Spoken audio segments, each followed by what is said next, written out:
Today I'm going to discuss the topic of common bus system in computer architecture. The basic computer has 8 registers, a memory unit and a control unit. And अगर आपको information transfer करवानी है between one register to another और या फिर आपको memory और registers में करवानी है information transfer, then you need paths.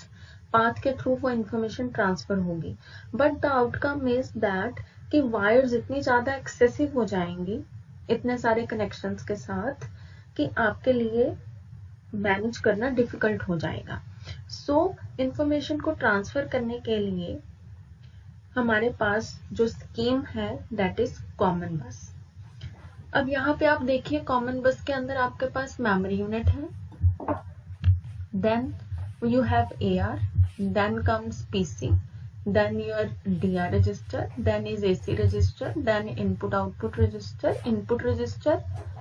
instruction register, temporary register, and here is the output register.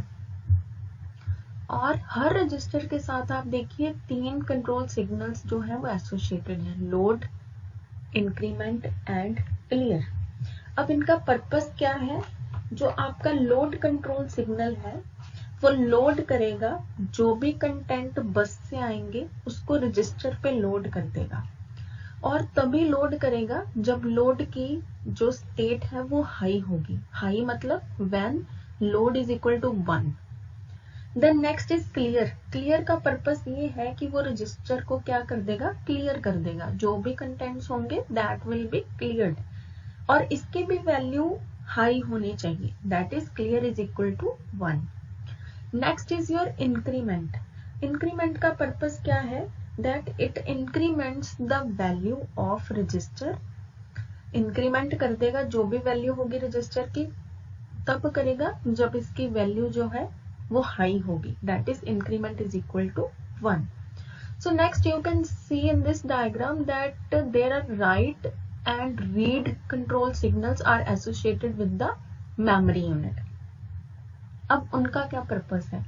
जो आपका राइट सिग्नल है जब वो हाई स्टेट में होगा तब आपका जो भी वर्ड है वो आप मेमोरी में स्टोर करवा सकते हो बस से लेकर, और जब आपका रीड सिग्नल हाई होगा तब आप मेमोरी वर्ड को रीड कर सकते हो. रीड करने के बाद आप उसको बस पे रख सकते हो. बस पे रखने का यही पर्पस है कि अगर उसको रजिस्टर्स पे मूव करना है तो वो मूव किया जा सके. देन नेक्स्ट थिंग इज कि यहाँ पे 3 सिलेक्शन लाइंस लगी हैं, S2, S1 and S0 as you can see here. S2, S1 and S0 bus को दी गई है बिकॉज हर यूनिट मेमोरी यूनिट के साथ प्लस रजिस्टर्स के साथ एक डेसिमल वैल्यू एसोसिएटेड है. जैसे कि मेमोरी यूनिट के साथ कौन सी वैल्यू एसोसिएटेड है? 7. फिर आपका AR के साथ है 1. देन आपकी PC के साथ है 2.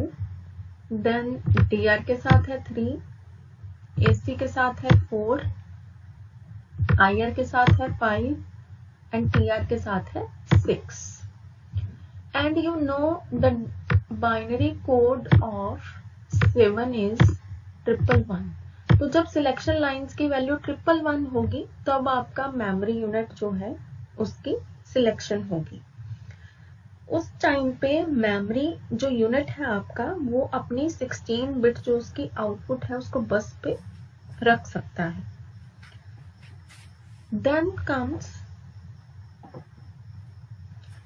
Then comes 2 things, read and write.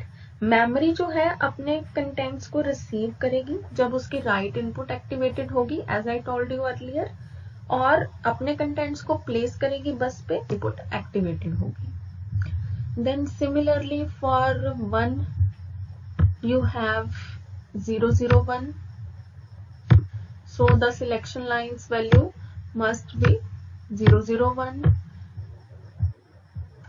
So these are the binary code values corresponding to their decimal numbers.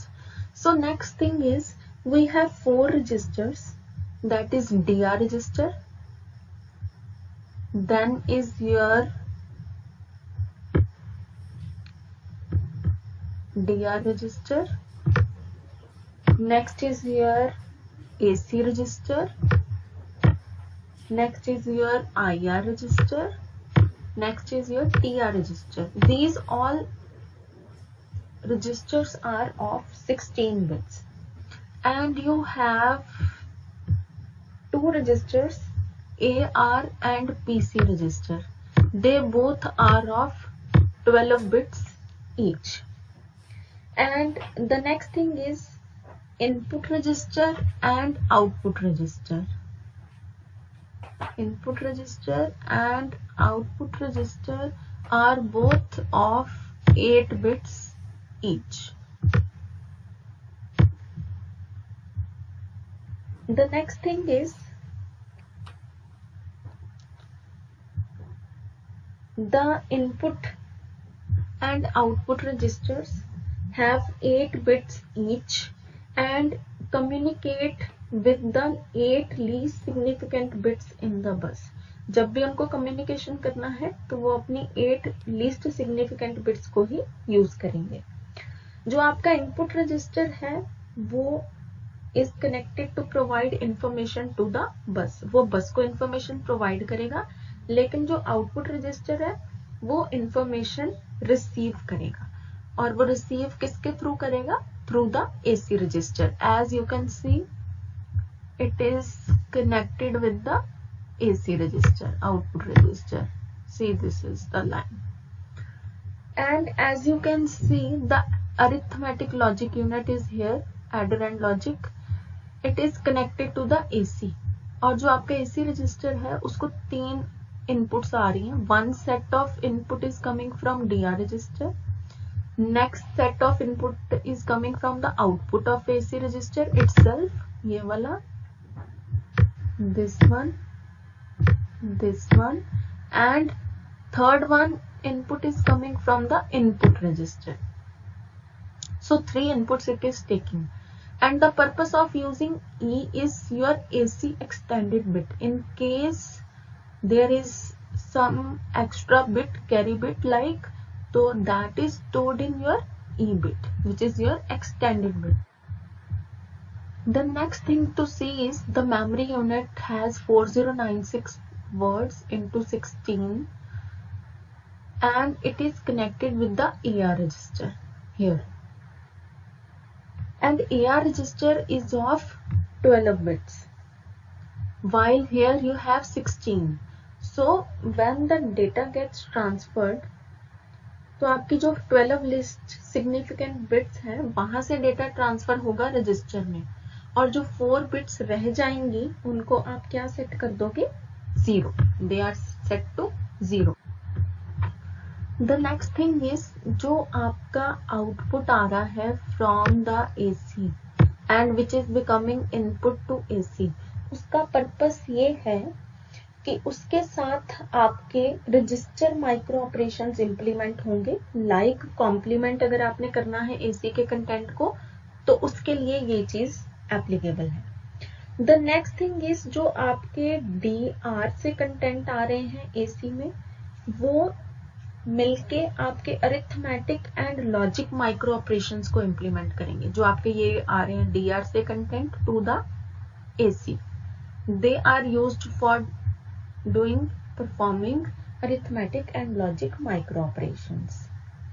Then जो रिजल्ट होगा आपका वो AC में ट्रांसफर किया जाएगा, और जो एंड कैरी आउट आएगा वो फ्लिप फ्लॉप E में ट्रांसफर किया जाएगा, which is your extended bit as I told you earlier. और जो आपका थर्ड सेट आ रहा है 8 bits of input from input register. और इतनी बात, the one thing more is कि कोई भी रजिस्टर अपने कंटेंट को बस पे रख सकता है एंड ऑपरेशन परफॉर्म होगा. And the clock transition at the end of cycle transfers the content of bus into the designated destination register and the output of the adder and logic circuit into AC. So the purpose is कि जब भी clock cycle जब चल रहा है clock cycle, उसके at the end आ जाएगी clock transition, then the contents will be transferred. और अगर हम एक एग्जांपल लें, 2 माइक्रो ऑपरेशंस हैं, जैसे कि आपके एडर एंड लॉजिक सर्किट में यहाँ पे शो हो रहे हैं। एसी के कंटेंट्स डीआर में भी आ रहे हैं और डीआर के कंटेंट एसी में भी जा रहे हैं, और इसको हम सेम टाइम पे ऑपरेशन को एग्जीक्यूट कर सकते हैं। वो कैसे कि हम एसी के जो कंटेंट्स हैं वो बस पे रख सकते हैं। कब रख सकते हैं? जब सिलेक्शन लाइंस की वैल्यू हो 100, और ट्रांसफर वो डीआर में तभी होंगे जब डीआर की जो लोड इनपुट है वो होगी enabled. If it is enabled, आपने जिस भी रजिस्टर को अपने कंटेंट्स ट्रांसफर करने हैं, सबसे पहले तो उसकी लोड इनपुट अनेबल होनी चाहिए। If it is not enabled, then the contents will not be transferred. The second thing is, similarly अगर डीआर ने अपने कंटेंट्स एसी को भेजने हैं तो आपको एसी की लोड इनपुट को अनेबल करना पड़ेगा। So this is how the two transfers can occur upon the arrival of the clock pulse transition at the end of clock cycle. So this is the interfacing of various registers using 16-bit common. So these are the signals explanation, and this is your functional table in which 3 selection lines are there, and there is mentioning that which register is going to be selected upon the arrival of the selection bits. If these are 0, then none of the register will be selected. If the values is 001, then AR register will be selected, and if the value is 010, then PC register is selected, as I mentioned earlier. Similarly on.